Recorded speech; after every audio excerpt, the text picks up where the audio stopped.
Good morning and welcome on this October 24th to our One World Spiritual Center online gathering. Thank you so much for being here. I'm very grateful that you've made the decision to be with us for the next 45 minutes or so. If this is your first time watching or listening, thanks very much. I'm very grateful that you're here and welcome. We have a great gathering for you today. We're going to talk about rules. My talk today is about rules and expectations and transformations. When do the rules we use in our lives hold us back? When do they help us move forward? And how do we tell the difference? So let's spend some time exploring that. We also have a time to listen to some great One World music. We always love that. We have the chance to gather together in prayer and reflection. We're going to share a little bit about what our kids are doing. And all in all, we're just going to have some time to be together as the beloved community that we are. After today's gathering, we have our annual meeting, which is fixed for October in our bylaws. If you are a member of One World, please plan to attend. That is a Zoom event. If you need the Zoom link, please email us at info@oneworldspiritualcenter.net and we will send it to you. We are electing a new board member. We are saying goodbye to a board member who is remaining a member of our community, but Linda Wendt is stepping down off our board. She has served One World for so many years with love and devotion and constancy and wisdom and humor. I could just keep adding the adjectives. We are so grateful to Linda, and we wish her well. She's going to remain, as I said, a member of our community, but her work life has changed so that she needs to spend much more time doing that. And so we wish her well, but we will miss her from our board. So let's get ready for our gathering. I hope you enjoy our service today. And as we move forward, let's just take a breath. And as we do every Sunday, just bring our awareness to this moment. Just take a breath. Center yourself here. Prepare for the next 45 minutes or so. Let's just be willing and grateful and present as we grow together, as we awaken together, as we spend the next few moments in community. So I'd like to share with you as our opening prayer. This is a prayer. It's called Saint Teresa's Prayer, and it's been attributed to Saint Therese of Lisieux and Teresa of Avila, but the person who really wrote it was an author named Minnie Lou Haskins. And so I would love to share with you this beautiful prayer. It's called Saint Teresa's Prayer. So I invite you to listen. May today there be peace within. May you trust God that you are exactly where you are meant to be. May you not forget the infinite possibilities that are born of faith. May you use those gifts that you have received and pass on the love that has been given to you. May you be confident knowing you are a child of God. Let this presence settle into your bones and allow your soul the freedom to sing, dance, praise, and love. It is there for each and every one of us. And so it is. May you be confident knowing you are a child of God. What light that gives you, what confidence and joy and hope that gives each of us. And so with that energy, I invite you to listen to our opening song, and I hope you enjoy.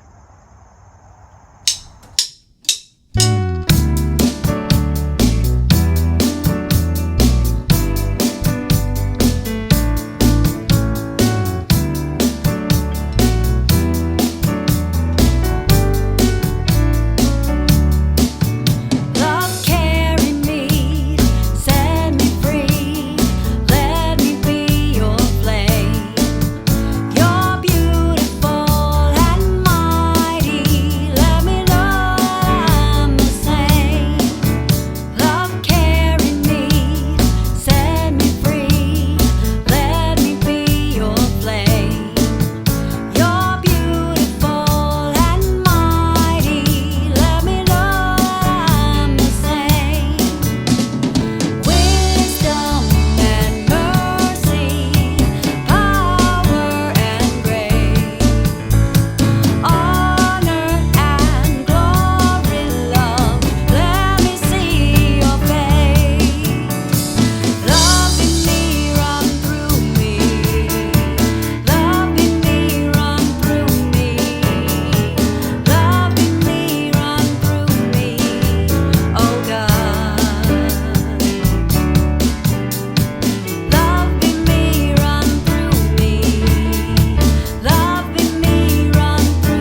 let's take a minute and join together in prayer and reflection. We give ourselves this opportunity every Sunday, and it's a time for us to join our hearts and our light and our energy together in support of each other, our community, and all beings. There are not many opportunities we have to simply be together in silence, in prayer, and let our heart energy go out in support of the communities that we love, including our world community, our global community, all beings.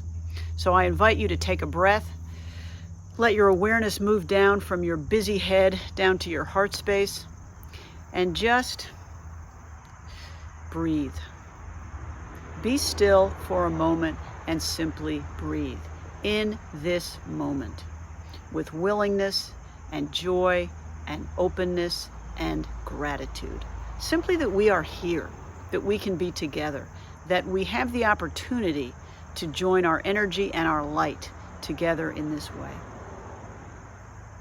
So take a breath and smile and simply be willing. Mother, Father, God, we are here in such gratitude for this moment, for every aspect of this particular moment, of this life we have been given, the opportunities, the gifts, the choices, even the challenges that we have faced. All of them make us who we are, give us the wisdom and the insights that we have gained. We are grateful. We commit our talents and our energies to see a rising consciousness in this world of peace and love and compassion. We are willing and we say yes, and so it is. And together we say, Amen. We do have some special prayers today. Our own Linda, her sister Nancy, is going through a journey experiencing cancer, and she has lately had some very disturbing news and a turn in that diagnosis. And so we send Nancy our love and our light for healing and peace and strength. Nancy's husband Nick has also been hospitalized, and we include him in our hearts and in our prayers. And finally, our own Gay, her friend Bill, has been hospitalized with a medical condition, and so we send Bill and Gay our love and our light. And we widen that circle to include all those who are sick, all who need healing from any affliction, infirmity, fear, whatever challenge they face. We widen our circle to include all those who need our help and our comfort and our love. So let's take a moment and take a breath and hold our beloved and all our beloveds in our hearts.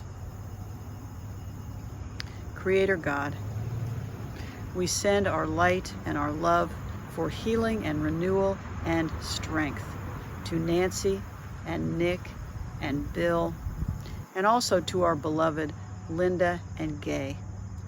May they be well. May healing come. May they be returned to health. May they be strong and comforted and at peace.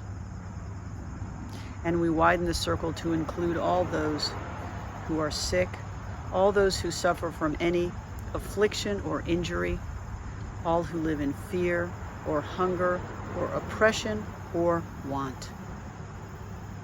May all be renewed.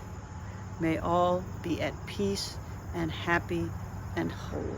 We send our light and our love out from this place, from each soul listening or watching here, to a world that is healed and whole.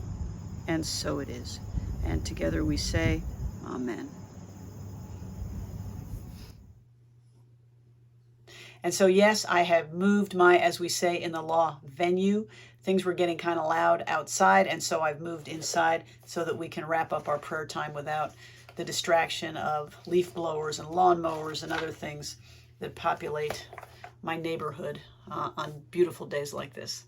So as we wrap up our prayer time and move forward in our gathering, I'd like to share with you from the Native American tradition, I'd like to share with you the blessing to the four directions. It's a beautiful prayer. This one iteration is, and I just invite you to listen as we connect with creation, with the four directions that give us such strength and peace and light. Great Spirit of light, come to me out of the east with the power of the rising sun. Let there be light in my words. Let there be light on my path that I walk. Let me remember always that you give the gift of a new day, and never let me be burdened with sorrow by not starting over again. Great Spirit of love, come to me with the power of the north. Make me courageous when the cold wind falls on me. Give me strength and endurance for everything that is harsh, everything that hurts, everything that makes me squint. Let me move through life ready to take what comes from the north. Great life-giving Spirit, I face the west, the direction of sundown. Let me remember every day that the moment will come when my sun will go down. Never let me forget that I must fade into you. Give me a beautiful color. Give me a great sky for setting, so that when it is my time to meet you, I can come with glory. Great Spirit of creation, send me the warm and soothing winds from the south. Comfort me and caress me when I am tired and cold. Unfold me like the gentle breezes that unfold the leaves on the trees. As you give to all the earth your warm, moving wind, give to me so that I may grow close to you in warmth. Man did not create the web of life. He is but a strand in it. Whatever man does to the web, he does to himself. And so it is. And so in that energy of light and strength and blessing, we move forward into our special music, followed by our talk on rules, on expectations, on transformation. Please enjoy. All right, take it away.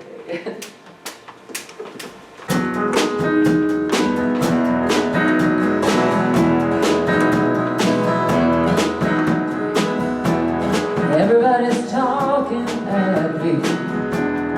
I'll hear the word they're saying, only the echoes in my mind. People stop and stare. I can't see their faces, only the shadows of their eyes. I'm going where the sun keeps shining through the pouring rain. Going where the weather suits my clothes. Backing off of the northeast wind, sailing on the summer breeze. Skipping over the ocean like a stone.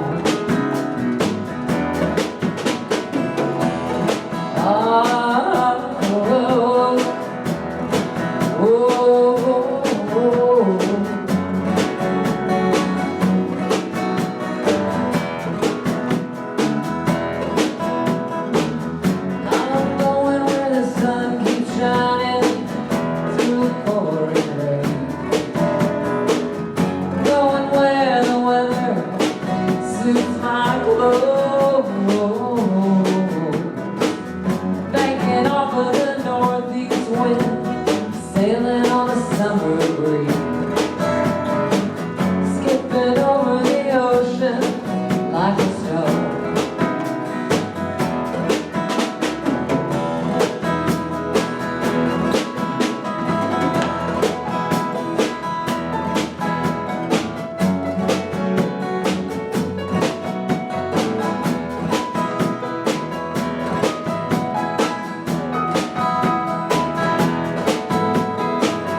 thank you again for joining us.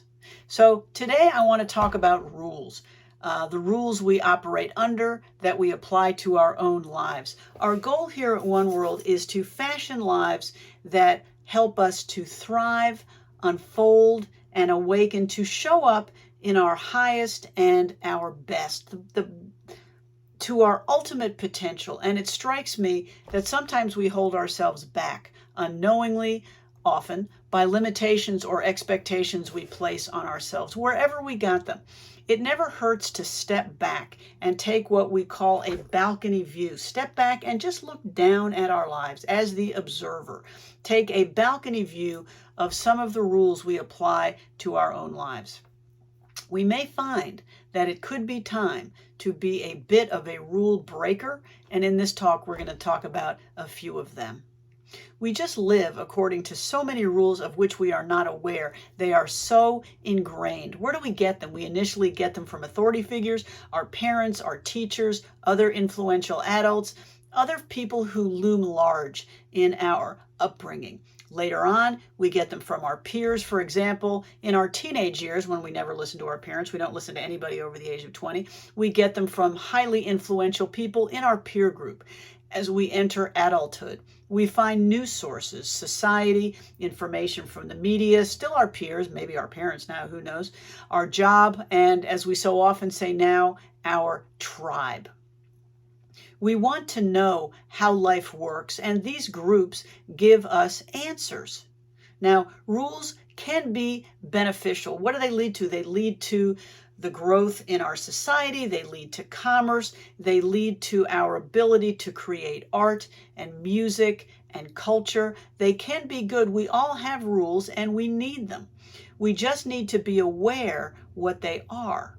And we need to make sure that the rules we are operating under are the ones that we choose intentionally to live by. American author Wallace Stegner said, "It is the beginning of wisdom when you recognize the best you can do is choose which rules you want to live by." I love that.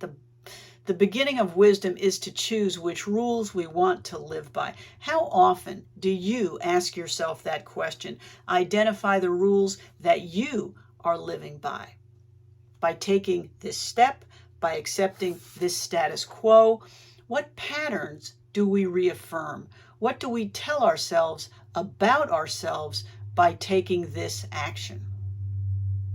We so often limit ourselves by the assumptions and by the rules and the limitations we impose on ourselves. We just end up not taking the action, but longing for a freedom that we don't give ourselves. I have lived under so many rules that I just accepted. Most were designed to keep me safe and protected and well. But we are not here to be safe. We are here to grow, to serve, to be the true incarnation of the divine that only we are.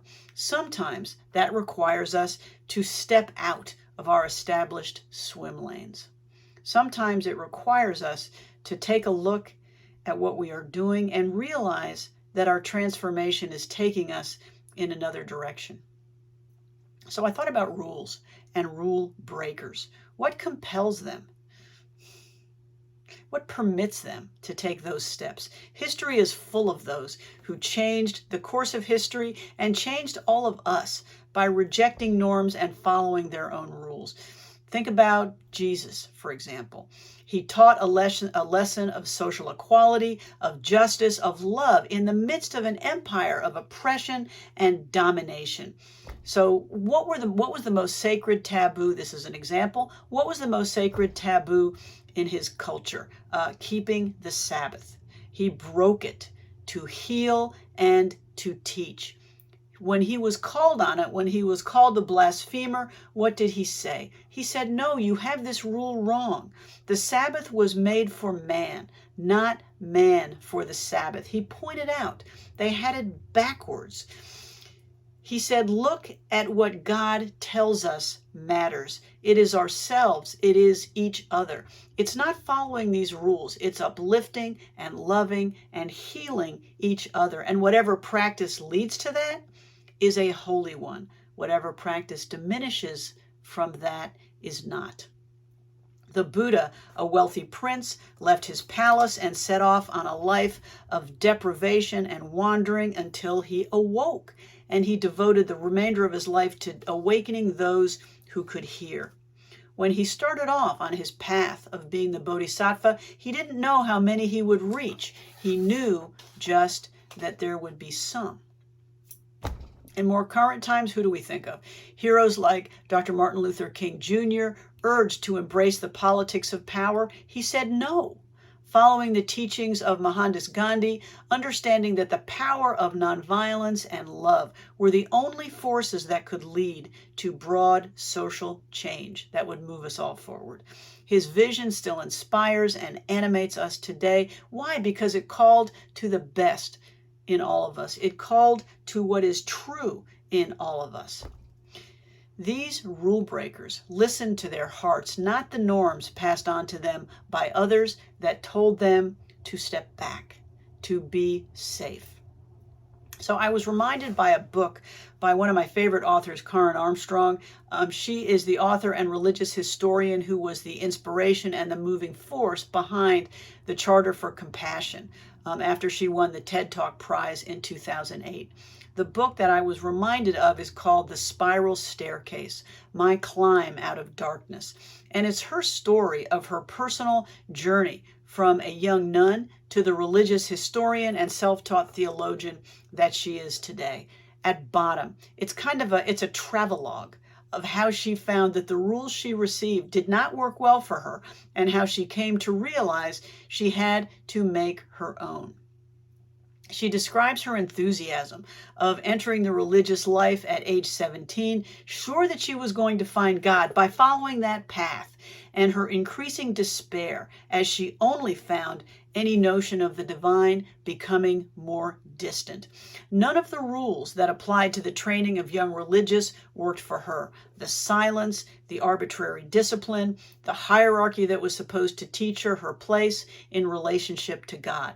Instead of leading her closer to God, the rigors of the abbey and the demands of that religious life not only drove her away from God, but drove her away from herself and from her own connection to God, her own understanding of the holy. She left the convent after 7 years and embarked on a life of academia.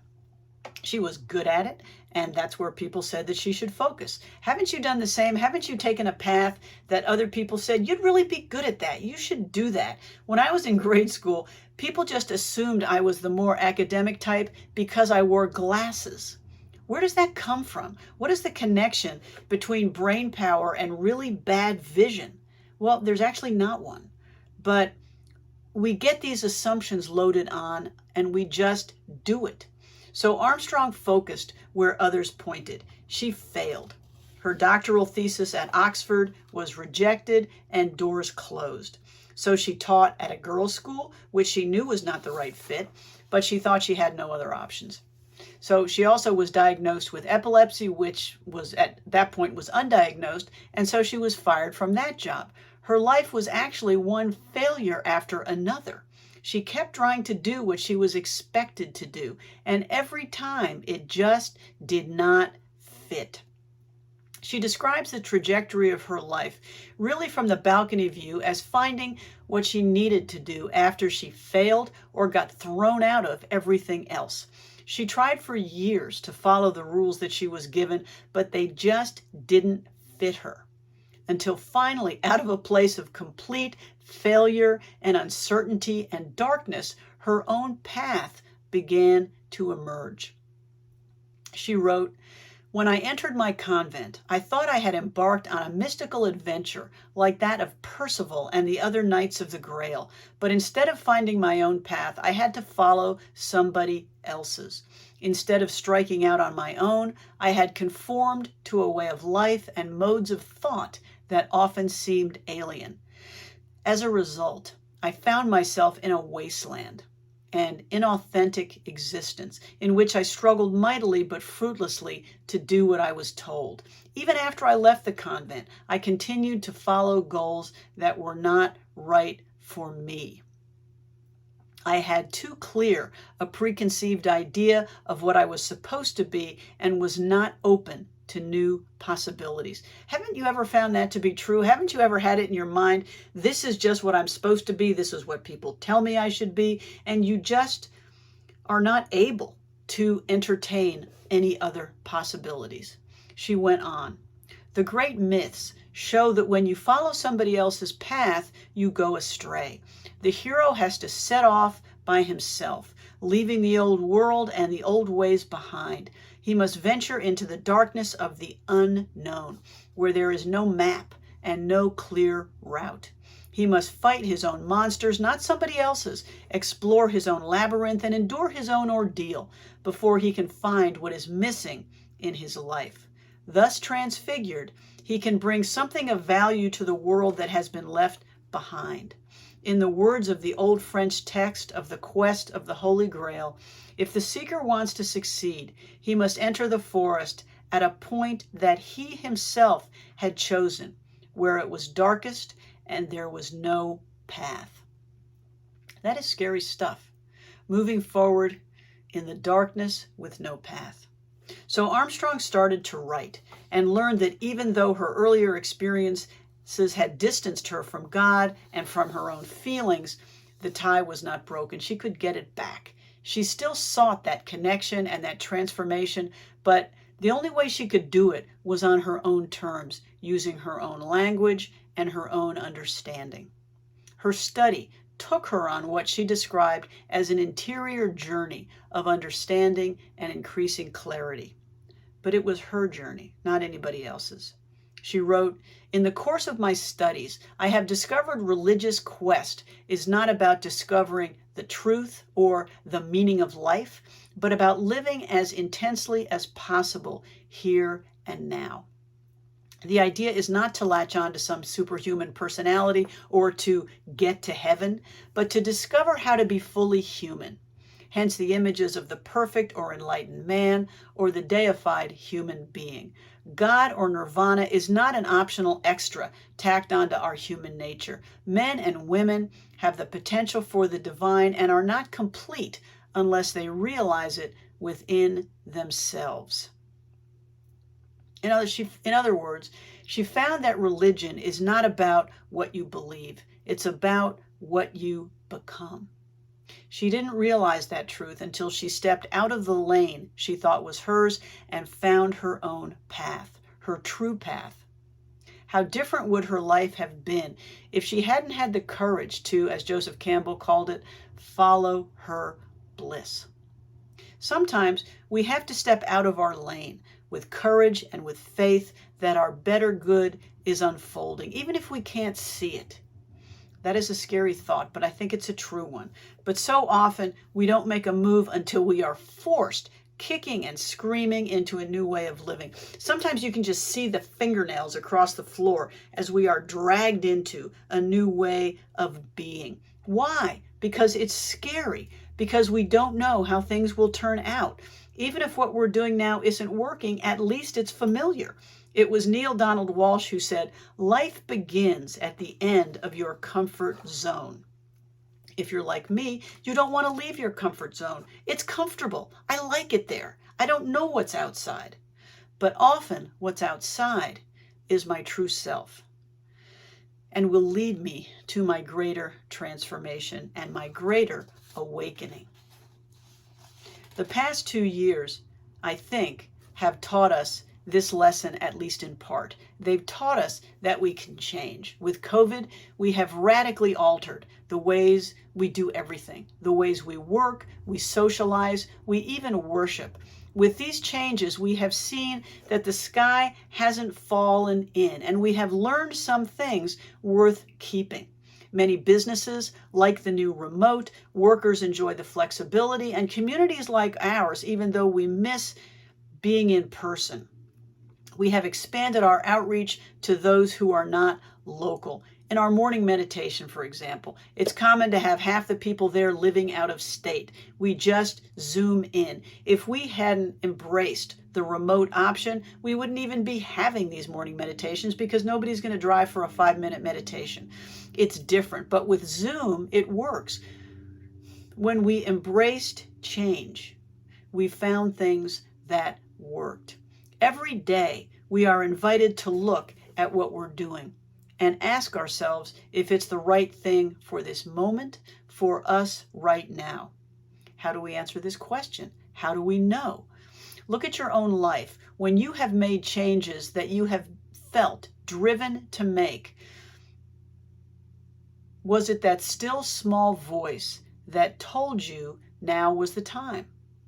Taking a job, leaving a job, beginning or ending a relationship, any significant life change, whatever it is.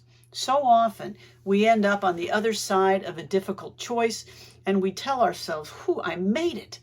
What took so long? We need to summon the courage to listen to our hearts and trust that life unfolds as it should, even if we can't see the full outline of what is coming, even if the journey seems uncertain, unfamiliar, and just downright scary. It was Kurt Vonnegut who said, "We have to continually be jumping off cliffs and developing our wings on the way down." I love that image. We have to keep jumping off cliffs and just developing our wings on the way down.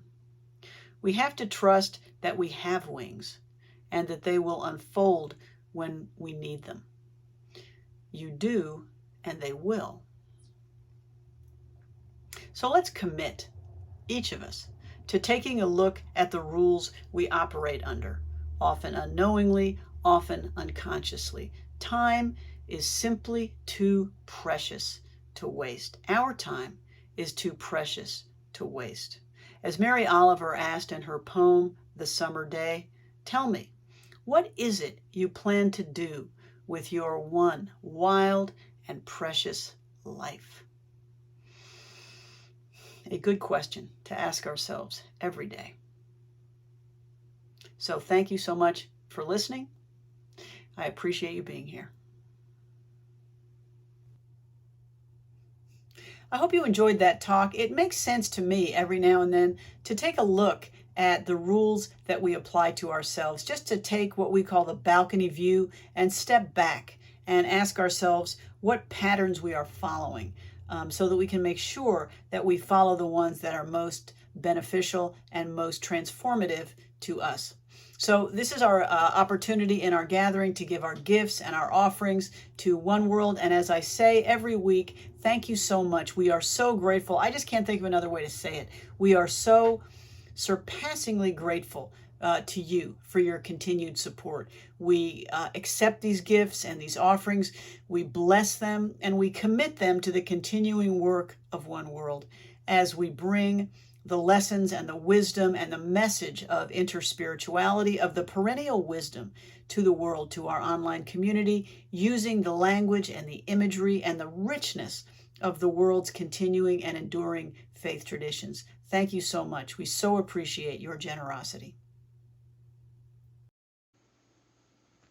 Thank you so much for your ongoing generosity. You can easily donate to One World. Just go to our website, click on the Giving tab at the top, then the Donate link, and then this page will appear. And as you can see, there is a large Donate Now button in the center. That will take you to our giving app called Tithely. Or you can send a check to the address shown in the center of the page.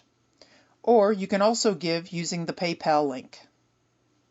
Again, thank you so much for your continued generosity and support.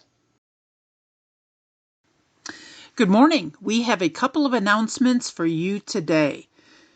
Today, right after service, we will be holding our annual meeting via Zoom. This is a good time to learn more about One World. You'll hear from the Board of Directors and Reverend Melanie Eyre for a recap of this last year and a look into the year ahead. Everyone is welcome. And we will also be voting in new board members, and we do have a couple of bylaw changes to vote on as well. Next, if you are a member of One World, make sure you return the membership renewal form to maintain your membership status with One World. And if you need help locating your form or need it sent to you again, please email or call us so that we can get that information to you. So today, our youth director, Reverend Rebecca Johnson, tells me our kids were on the Zoom call at 10:30 talking about their spiritual personality. The faculty for October is zeal, and they were also talking about that, but they were wrapping it into a discussion of what is their personality? What is their spiritual personality? What a great opportunity for our kids to explore these principles and the wisdom that comes from it every week on their Sunday calls. We are very grateful to them, each one of them, for showing up and being present and being creative and joyful and wise. And we are also so grateful to our youth director, Reverend Rebecca Johnson, for all that she brings to our program. So let's take a minute and bless our kids. We love you, we bless you, we appreciate you, and we behold the divine in each and every one of you, because we do. And so now, as we move into our closing song and our closing pictures, I just want to say thank you so much for joining us. Remember, following this gathering at noon, that gives you a few minutes to get up and get a cup of coffee, we are having our annual meeting that is fixed for every October in our bylaws. If you are a member, please attend. If you have not yet had the chance to send in your membership renewal, there is an opportunity to do that. You got an email with a link. We're doing it now this year online, so it's a lot easier. If you have any questions about that, just tune into the annual meeting and we will provide a way for you to renew your membership for yet this next year. So thank you so much. I hope you have a wonderful week. I hope you have a peaceful and a simply fabulous week. And we'll see you next Sunday. Hit it, boys.